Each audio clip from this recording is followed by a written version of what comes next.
O governo Lula deu errado e o maior indicativo de que isso é uma realidade é o fato deles estarem recuperando o discurso do nós contra eles. É mulher contra homem, é preto contra branco, é gay contra hétero, é rico contra pobre. Colocar a sociedade em guerra vai esconder o fato de que esses idiotas não entendem porra nenhuma de economia e desde que entraram, colocaram uma política que todo mundo sabe que dá errado, que deu errado em todos os países que foram tentados, em todo o tempo da sociedade conhecida. E agora que o negócio chegou, que a tal da colheita chegou, e o que eles estão colhendo não era bem o que eles imaginavam, o que resta a eles é o quê? Colocar a sociedade em guerra. E o pior é ver a Rede Globo lambendo bota de político, porque a única explicação que eu tenho para uma emissora de TV que tem pessoas qualificadas conseguirem colocar uma matéria que eu vou exibir agora. Essa matéria é tão equivocada, ela é tão equivocada, que se tivesse dentro da redação pessoas capazes de fazer propriamente uma conta de somar, dividir, multiplicar e subtrair, eu tenho convicção que essa matéria não ia pro ar. Dá só uma olhada que na volta a gente vai entender o que está por trás dessa matéria toda aí. Fortuna do 1% mais rico do mundo nunca cresceu tanto. Passou dos 185 trilhões de reais em 10 anos. Daria para acabar com a pobreza no planeta 22 vezes. Pois é, galera, vamos entender o que a querida quis dizer aqui. Vamos lá, 185 trilhões de reais dos bilionários, os bilionários, salvaria a fome do mundo 22 vezes. Porra, nesse sentido, eu acho que a gente tem que ir atrás do dinheiro do bilionário mesmo. Né? Até porque, se 185 trilhões acaba com a fome 22 vezes, fiz um papelzinho aqui para ficar mais fácil para eles entenderem, né? Isso significa dizer que 8,4 trilhões de reais acaba com a fome no mundo. Olha que maravilha! Porque quando você coloca a quantidade de pobres que existem no mundo, o Brasil é responsável por 1,6%. E se o Brasil é responsável por 1,6% desses pobres na extrema pobreza, na pobreza no mundo, a gente precisa de exatos 134 bilhões de reais para poder acabar com a fome no Brasil. Olha que coisa boa! E sabe por que isso é uma notícia boa? Porque aqui no Brasil, você, eu e mais 200 e tantos milhões de idiotas pagam um imposto pra cacete. E esses impostos pra cacete que a gente paga, ó, fecharam em 3,6 trilhões de reais o ano passado. Esse dinheiro seria capaz de acabar com a fome no Brasil 27 vezes. Ou seja, esquece bilionário, só o que o governo arrecada, ele acaba com a fome no Brasil 27 vezes. E aí eu te pergunto, eu ainda estou vendo muita gente pobre no Brasil, né? Por que a gente não acabou com a fome ainda? Porque essa matéria, primeiro, não faz sentido nenhum, não tem pé nem cabeça e ela é errada sobre 3 aspectos. O matemático, que é esse que eu acabei de explicar. Se essa conta fizesse sentido, não teria mais pobre no Brasil, muito pelo contrário, estaria todo mundo rico. Não faz sentido econômico e não faz sentido financeiro.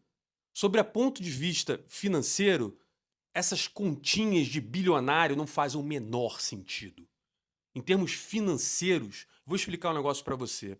Quando você pega um cara, acontece muito aí em rede social, aparece um idiota dirigindo um carrinho para vender consórcio para você, para te engabelar. Aí ele vai falar, não sei o que, ele é do consórcio. Aí ele fala, alguém manda lá uma cartinha para ele, uma mensagem, um DM, aí fala assim, eu tenho 200 mil, o que eu faço? Aí o cara tá lá, não, é um carro conversível que ele alugou, obviamente, aquele carro não é dele, ou então ele ganha dinheiro, certamente não é com isso.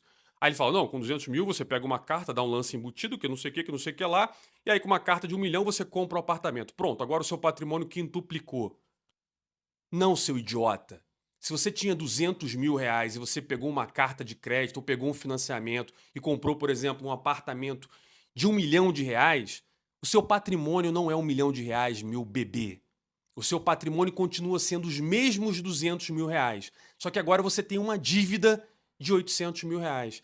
E o pior, essa dívida tem juros, tem taxa, tem um monte de coisa. Então é muito provável que você deva muito além desses 800 mil.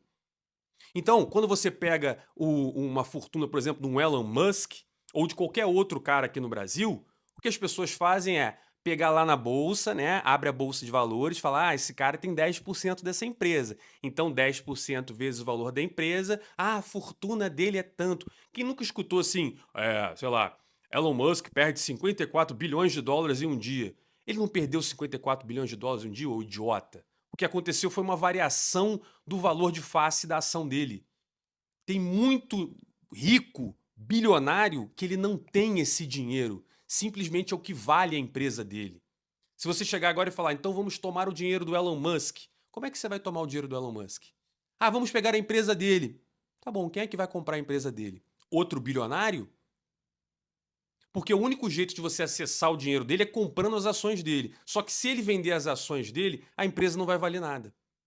Ou se ele deixar de fazer a gestão daquilo ali, não vai valer nada. Tem um monte de empresa por aí que são extremamente alavancadas, tem muita dívida, e aí você olha e fala, nossa, ela vale tanto dinheiro. É porque você não entende nada de finanças e nem de contabilidade. E aí pega um idiota desse, faz uma conta de padaria, joga na mídia, joga na TV, pra quê? Só pra fomentar o ódio. Pra apoiar esse idiota aqui, ó.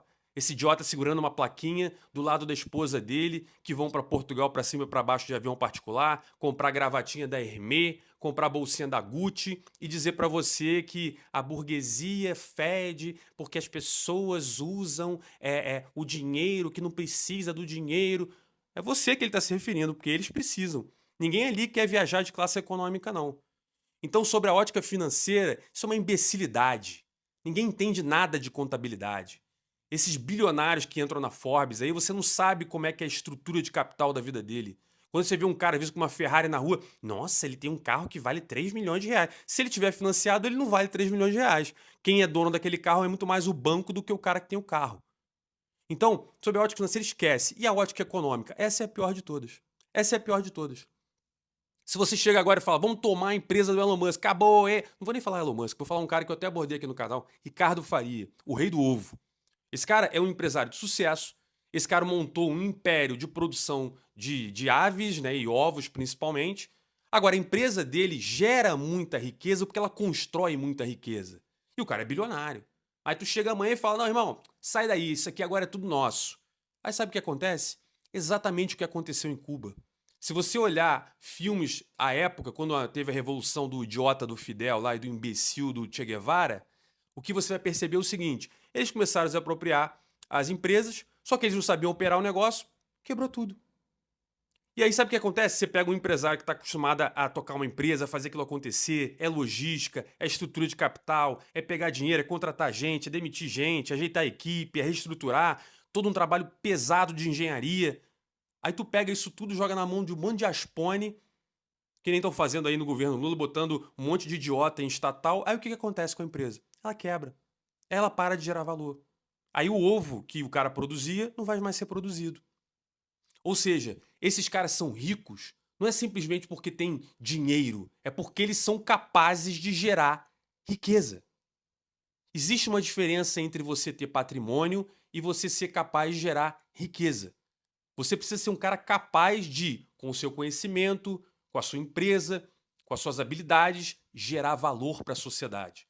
E aí a sociedade, em troca, vai querer fazer negociações comerciais com você, relações comerciais com você. E essas relações enriquecem uma sociedade. É por isso que um país como o Brasil, que tem muito recurso, aqui tem tudo, né? Todo mundo fala, o Brasil é o país do futuro. E por que o Brasil não é o país do futuro? Por que o Brasil é um país lixo, que tá todo mundo passando fome e que o governo toma de dinheiro de você todo ano, capaz de, matar a fome 27 vezes?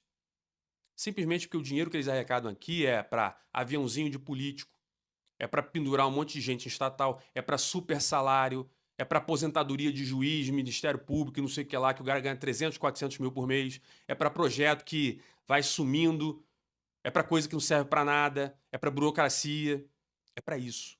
Então, a ideia do nós contra eles, taxar o bilionário resolve alguma coisa, não resolve nada. O Brasil hoje tem um problema oposto.